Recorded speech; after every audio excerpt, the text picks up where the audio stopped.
You ask Tiger to solve. This deals with linear equations with one unknown. The final result is y equals 9. Let's solve it step by step. Simplify the expression. Expand the parentheses. Swap sides.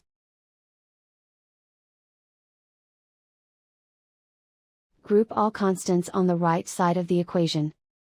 Subtract 8 from both sides.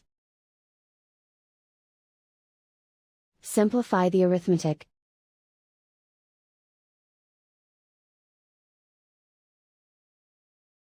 Convert the y into a positive number. Multiply both sides by -1.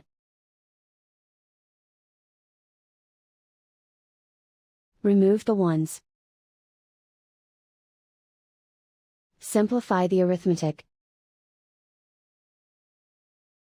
And so the final result is y equals 9.